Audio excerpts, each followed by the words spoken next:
Right, guys, this is just one for Puritan Catholic Challenge. Shouldn't be too long, so we'll get through it quickly. Right, first thing is the Puritans. Who are they? Now, I've touched on this in the last video. They are just pure Protestants. They are individuals who believe that if it's not in the Bible, it shouldn't be discussed. Okay, so everything comes directly from the Bible. In our context, we're looking at the English who want to move away from anything Catholic at all. They basically argued that the Church of England had not been fully reformed and needed to become more Protestant. So they weren't particularly pleased with Elizabeth's religious settlements. They believed it didn't go, fully the way they wanted.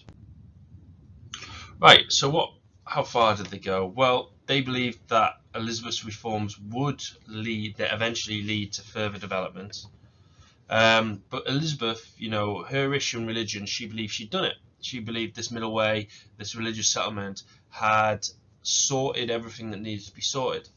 Now, during the 1560s, the main Puritan challenge to the religious settlement, this starts coming from within the Church of England itself, which was surprising. It caught people off guard because I think many expected the Catholics to challenge it, but no, it comes from the Puritans. So you should all be aware of it. It's really, these two things are our main controversies: the crucifix and the vestments. So it's not long before Puritan clergymen began ignoring the religious settlement, and Elizabeth's aim for uniformity wasn't met. Some of the clergy, they wanted to get rid of the organ music when people were singing. They didn't like that. Some wanted to ban holy days, which wouldn't please ordinary people because they were holidays. However, again, two biggest things were crucifixes and clothing. Right, so what was the crucifix controversy? Well, essentially, crucifix is an image of Jesus Christ dying on the cross.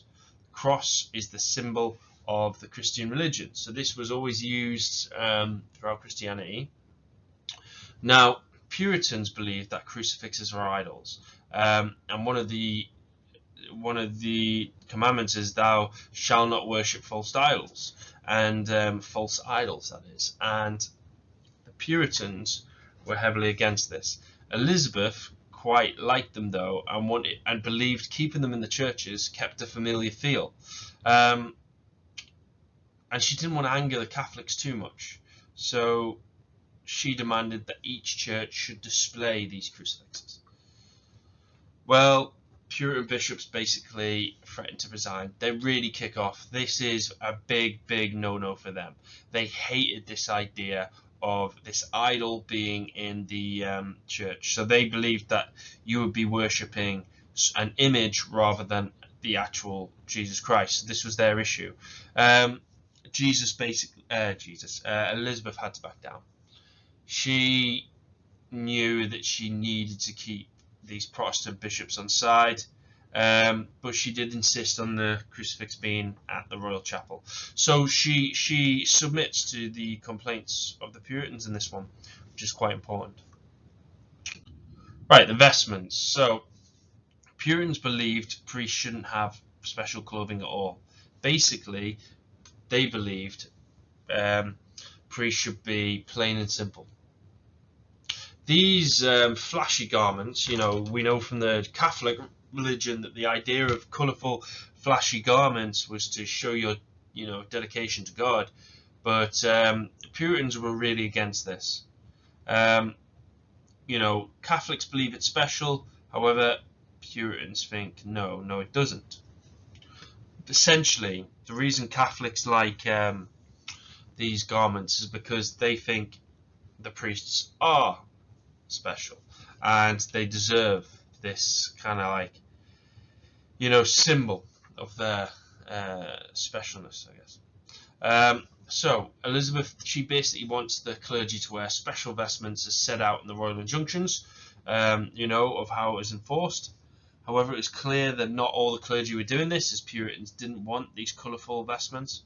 Now, have a look at Matthew Parker in 66, Archbishop of Canterbury, basically issued the book of advertisements, basically showing what priests should wear. Now, Elizabeth did not back down on this. Those priests who resisted were fired, and gave in to Elizabeth's demands and wore the vestments. So, really to cut that short, you've got vestments. The Puritans are unhappy with the vestments and the crucifixes. Elizabeth gives in to the crucifix challenge. However, she basically refuses the demands for the vestments. Okay, what else do we have? So that was the Puritan challenge. So every time you think of the Puritans and them resisting the religious settlement, you think vestments and crucifixes. The papacy is the Pope. So this is the Catholic Church. So when you think the papacy, you think of Pope. So the Catholic Church, they try to tackle the spread of Protestantism across Europe. They wanted to strengthen Catholicism, pursue heretics, start the Counter-Reformation. Basically, the Pope had issued an instruction that English Catholics shouldn't attend Church of England services. And that should be 1566 because Elizabeth wasn't queen in 56. Now, there were penalties for those who didn't conform to Elizabeth's religious settlement. They were generally not imposed, though, remember, but punishments for repeat offenders would include fines, prison, etc.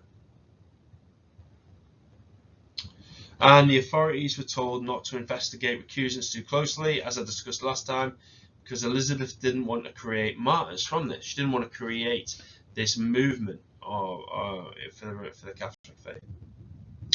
Here's just an example of historian Barbara Mervyn who wrote about this. By 1568, Elizabeth's policies, they seem to be working. She did have a bit of a challenge from the Puritans, so the early problems caused by the settlement were fading, but the majority of Catholics outwardly conformed, and without any leadership from the Pope, were politically loyal. So really, by 68, Elizabeth's in a pretty good position. The Puritan challenge has faltered, and the Catholics seem pretty content. But then we get 1569, remember, which I'll talk more about the Northern Earls Rebellion in the plots, but yeah, for now, despite the initial acceptance of the Middle Way, the Catholic threat was actually increasing. So events to challenge Elizabeth's policy would lead to partly the Counter-Reformation. Again, this is just repeating kind of what I've already discussed. Now, you've also got the foreign powers. This is the last thing I want to talk about.